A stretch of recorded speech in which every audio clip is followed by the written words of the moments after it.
Dahil nga po sa sunod-sunod na pagkakamatay ng ating mga kapwa OFW sa bansang Kuwait, kasama na dyan ang mga kamakailan lang na namatay na OFW dahil sa suffocation ay sinusulong ngayon ang deployment ban para sa mga baguhang OFW sa nasabing bansa, mga kabayan.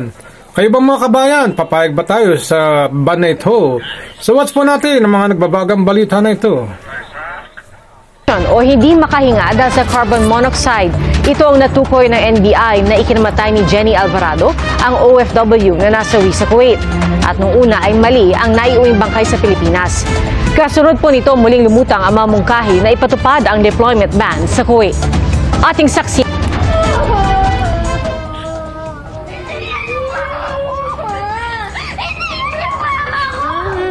Dalawang araw matapos malamang maling katawan ng OFW sa Kuwait na si Jenny Alvarado ang naiuwi sa bansa.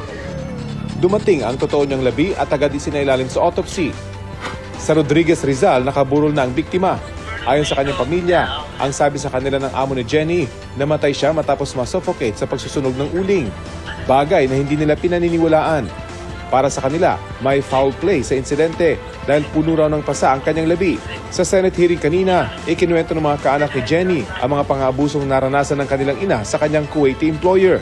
Nagsabi na po yung mother ko na kinukulong po siya sa mismong bahay pag umaalis po yung amo niya. Yung mga pagkain niya po, like pinapagalitan na po siya pag sobrang dami na pong pagkain. Imbestigahan natin DMW and OWA and the DFA yung anggulong foul play. Ayan na kinukulong, hinihipuan, hindi pinapakain na maayos. Titingnan po natin yung criminal aspect of the case that we will file. Taong 2018, nagpatupad ang total deployment ban sa mga OFW pa Kuwait matapos matagpuan ang bangkay ni Joanny Dimafilis sa loob ng freezer ng kanyang amo sa Kuwait. Pero nilift ito matapos magkaroon ng kasunduan sa Kuwait na dapat ay may dagdag na proteksyon sa mga OFW. Kabilang doon ang karapatan nilang itago ang kanilang mga pasaporte at mobile phone, karapatan sa pagkain, pabahay at health insurance ng mga employer. Sa kabila nito, hindi tumigil ang mga kaso ng mga pang-aabuso. Noong 2023, natagpuan ang bangkay ni Julie Biranara sa disyerto ng Kuwait matapos umunong patayin at gahasain ng anak ng kanyang amo. Ipinag-utos na muling pag-aralan ang bilateral labor agreement sa Kuwait. Itinigil ang deployment sa Kuwait ng mga first-time overseas worker at ipinatutupad pa rin daw hanggang sa ngayon. Kanina, ipinanukala sa Senado ang pagpapatupad ng deployment ban. Even if I have to talk to the President about this, and I will. Ibalik natin siguro yung ban. Wala na munang new deployment. Stop. Yung mga nandun ngayon, may kontrata. Gusto nila mag-renew ng kontrata? Okay ako. Kaya lang, wala nang bago. Kung ano yung natitira doon, yun na yun. Tapos, renew ng contract sila. Okay. Sinusulong ni Senator Raffy Tulfo ang total deployment ban ng mga domestic helpers sa Kuwait. Kasunod po yan ang pagkamatayan ng 2 OFW doon. Nasa front na ng balitang yan si Mean Los Baños. Maging si Senator Raffy Tulfo, hindi kumbinsidong suffocation ang ikinamatay ng OFW sa Kuwait na si Jenny Alvarado. Siya yung kababayan nating hindi agad na ibalik ang bangkay dahil nagkamali. Sa pagdinig sa Senado, sinabi ng anak ni Alvarado na kinukulong, ginugutom at binabastos daw ang kanilang ina ng kanyang among Kuwaiti. Base yan sa kwento ng mga kaibigan ni Alvarado. Yung amo niya ay hinihipuan din siya. Kasi yung nanay namin ay hindi po siya nagsasabi sa amin. Naglilihim po yung nanay namin para hindi kami mag-alala. Sangkot din umano sa illegal na gawain ng amo ng OFW. Yung amo niyang lalaki is a drug lord. Bakit tayo nagbigay ng OFW natin sa isang drug lord? Baka mamaya may nakita yung ating OFW sa mga illegal activities niya, aksidente.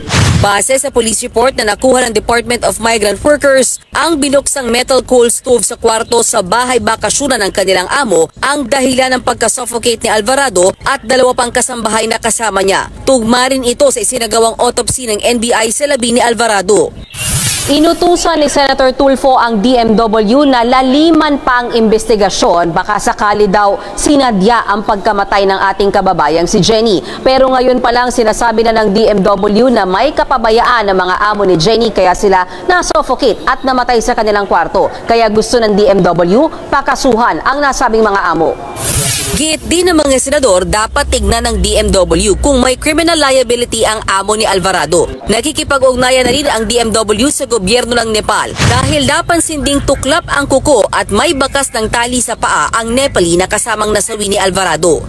Bukod kay Alvarado, iniimbestigahan din ng DMW ang pagkamatay ng isa pang OFW na si Daphne na kalaban sa Kuwait. Siya ang OFW na natagpuan ng bangkay na nakalibing sa bakuran ng isang pamilya sa Kuwait matapos mawala ng 2 buwan. Dahil sa pagkamatay ng ating mga kababayan sa Kuwait, nananawagan si Tulfo na magpatupad ng total ban sa pagpapadala ng domestic helpers doon. Humingi ng 1 linggo ang DMW para pag-aralan ang rekomendasyon. Sa ngayon kasi, first-time workers lang ang hindi pinapadala sa Kuwait. Are we people? A nation of stupid people sending our workers to the lion's den in Kuwait? Ang problema ay doon sa employer.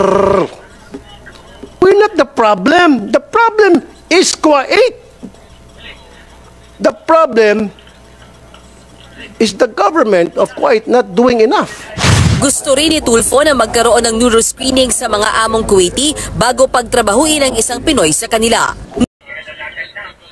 So ganun nga mga bayan, sana po proteksyonan ang mga OFW sa bansang Kuwait dahil tunay na marami na mga kabayan natin ang mga hindi nakakaranas na magaganda roon sa bansang Kuwait at matulungan ang ating mga kapwa OFW sa bansang Kuwait.